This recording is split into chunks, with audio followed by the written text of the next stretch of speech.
Hello, welcome to Grandpa's Workshop. I'm Loz, and as always, you're welcome in my workshop. A quick weekly update, although I may be switching the date on that. This week's been perhaps the most productive week in the workshop since Nana Sue's final illness. So the weather's been, I don't know if you know, on the Pennines, the weather's been shocking, but I've had 2 days fairly reasonable weather this week in midweek, and today, Saturday, you'll be seeing this Sunday. So I thought I'd give you an update. I've done some tidying up in the workshop on the back wall and dust extraction. I'm giving my storage wall cupboard boxes an upgrade, and I'm doing a bit in the garden. I'm putting some new edging in. I'll show you that. The other thing I've been doing over the past couple of months, this is a heads up for what's coming shortly, I've been upgrading my hand tool collection, getting my final heritage hand tools, a minimum set in good quality tools, and I'm weeding out all the dodgy DIY tools in my various toolboxes in here and in the shed. I've been collecting them over the past 12 months. I've taken a leaf. Did I mention him last week? Octavian Dan, he's a YouTuber that's not done a bit for quite some time, but he had some good little projects, particularly about working in limited spaces. And he stored his good tools in beach storage boxes. So I've been collecting these in 2 sizes. These are the shallow ones, 20 by 30 centimetres, and I've got 2 of the larger ones for the bigger hand tools, 30 by 40, and they all stack. And they're going to be my indoor cats, as I put it, storing them in the study in the Kallax cubes so they don't get rusted up in here. So I'll be doing some tool reviews on a weekly basis, as well as the workshop projects. So you might see 2 going forward. So there's that. What's the other news? Oh yeah. As part of the upgrade, I've retired my Parkside Dremel clone, because I don't know if you can see it. Shot myself in the face this week. Luckily, I was wearing these. Leant forward, and the collet on the little Dremel, I was putting too much pressure on it, spat the bit in my face. So I was very lucky. I mean, as it happens, it didn't hit the glasses. It hit the part of my face that wasn't protected, but I'm glad I was wearing those. So that's another excuse to get rid of cheap tools. So let's get into it, and I'll do a sum up at the end. So see you after this.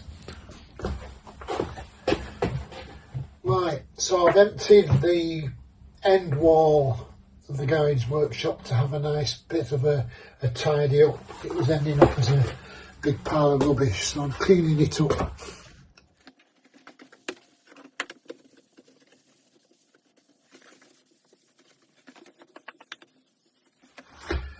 Right, next job.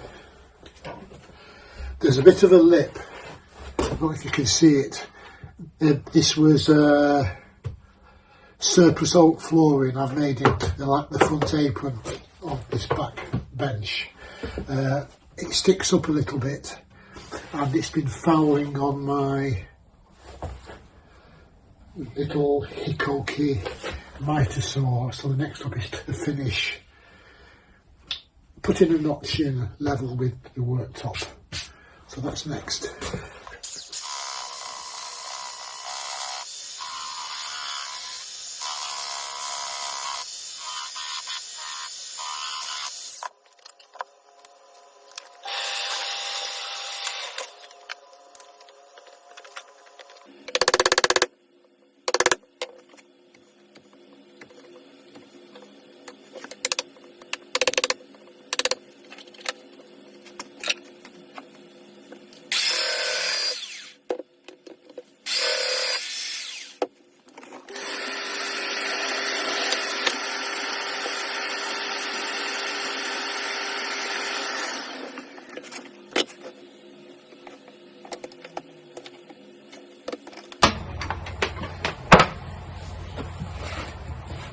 So all that was to finish off a notch that has been in the pipeline for about 3 or 4 years because of the swing on the mitre, so it was catching on the front, so I've had to knock this lip back down to the level of the MDF.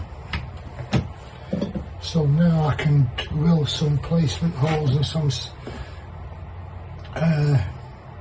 tap screw threads so I can bolt this down.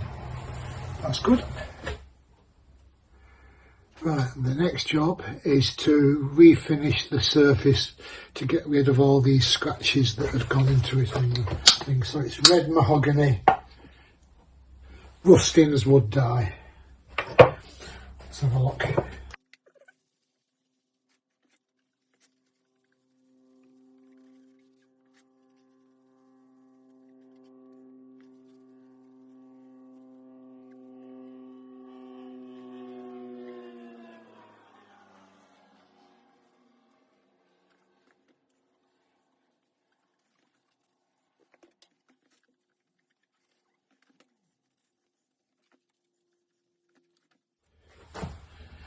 That looks a lot better. Right, let's put the main tools back to see how it looks.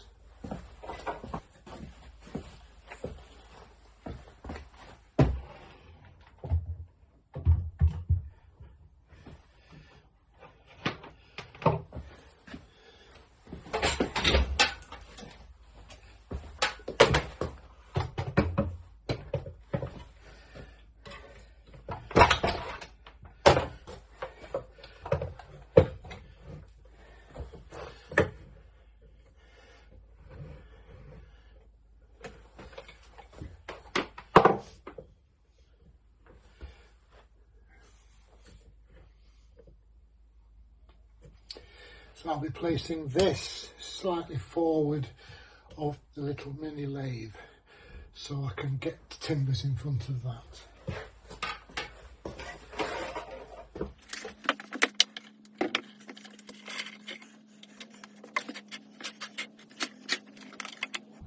Again, placing this so I can both use it but allow timber to come across, and I'll have another support further down.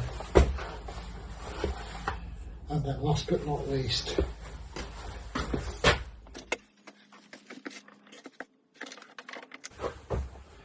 that's the Tormek. Well, that's the budget Tormek, the record power grinder. Right, so that's that. That goes with that. Like that. Now, sorting dust extraction to it. I'll show you what I've got under the bench. Right, under this last section of the bench I've installed an old Melee household vacuum cleaner and the Triton dust collector dust bucket. The vacuum cleaner connects to the dust bucket, and the dust bucket allows you, with these sliding valves, to connect up to the two appliances. So I've got it just with the one, which goes in the back and pops up in the corner, and that'll go in there. And the idea is that the bulk of the wood waste from the drill, the mitre saw and the little lathe will be sucked up by the vacuum cleaner. I'll have the tube going to each in turn, and the dust bucket stops the small dust bag in here filling up too quickly. That's the plan, so let's put that in place.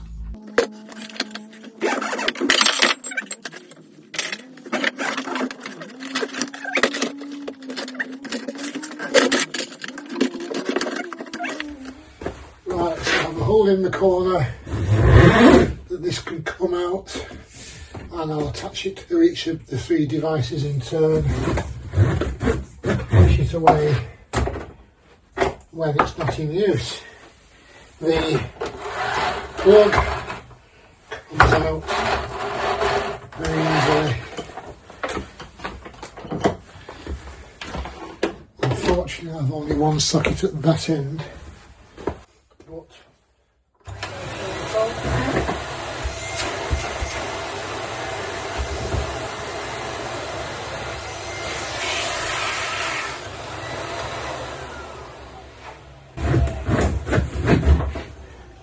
built-in dust collection.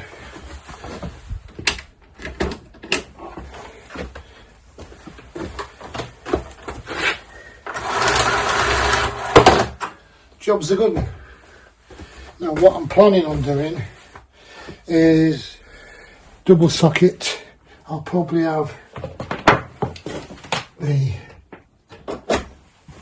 lathe permanently plumbed in that. At the spare one, I think I'll take another power cable to a double socket outlet that I'll screw to the back behind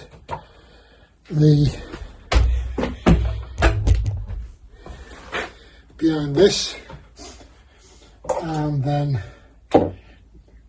the brush pillar drill and the power sharpener can plug into there, and I can use the dust extraction across as it's useful, so it'll be permanently plugged in. Well, that's a good start. So there we are. Micro lathe, miter saw, pillar drill, power sharpener, all nice and neat. Now I've got to find somewhere to put all the other junk. Oh well, it's like painting the Forth Road Bridge, isn't it?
Now you've caught me mid first coat.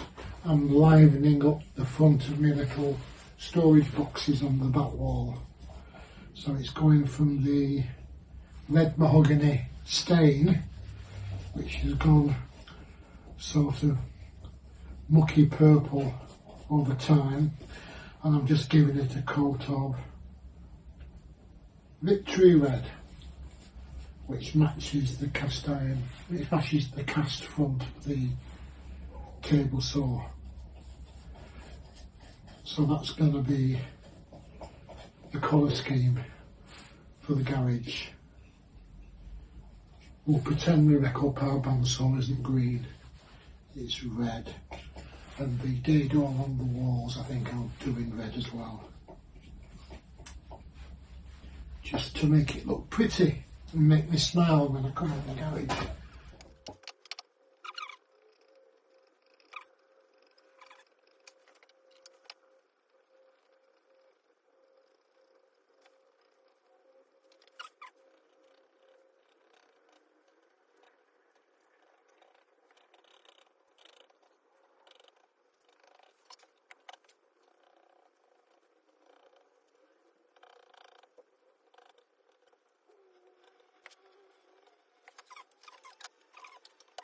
That's the rough and ready first coat.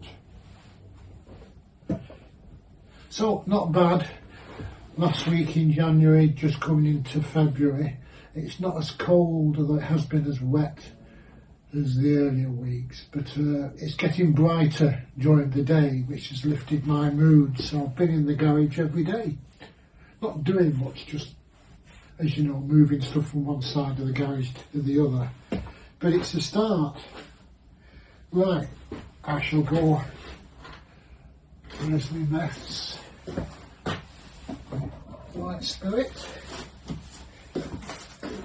As my dad used to say, always clean your brushes straight away. Second coat, wish me luck.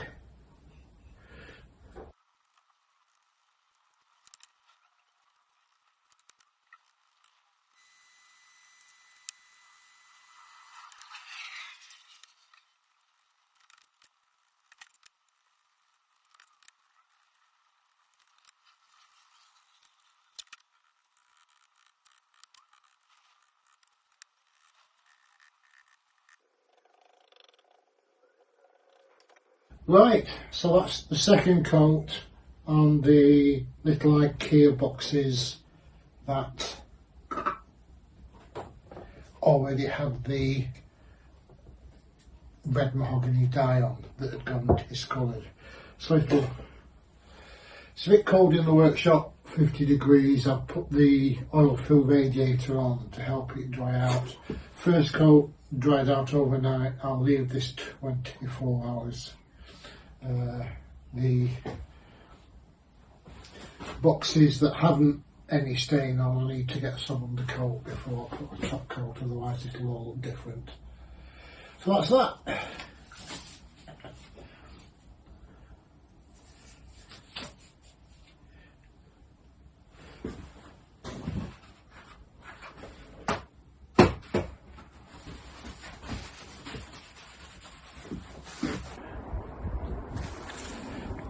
So, it's not a bad day outside today, so I'm sawing up some old 4x4 fence posts. That we've been using some fence posts going around the perimeter, so I'm going to reuse these for the little lefty project, but I'm sawing them into usable lengths first.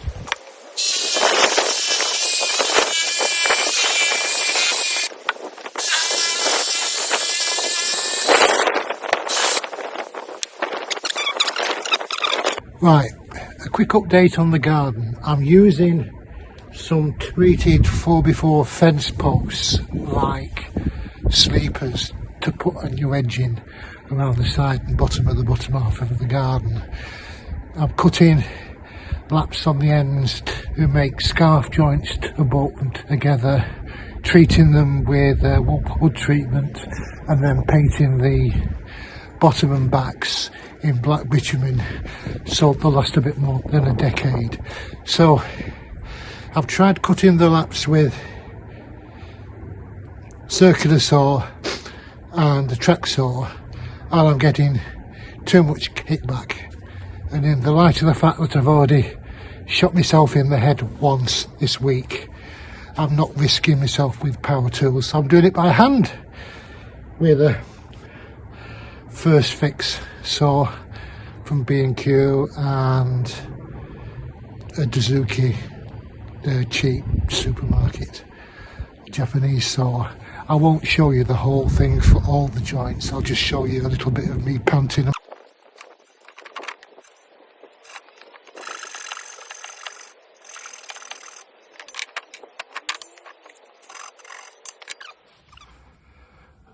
Right, there we go. I'm actually making progress in the garden. I'm still in two minds as to what I'm doing at the bottom half of the garden. I had it as a productive fruit and veg garden at the bottom. It's still got a lot of ballerina trees on the left-hand side and some blueberry bushes, but the raised beds, the timbers have finally given up the ghost this year after 12 or 14 years.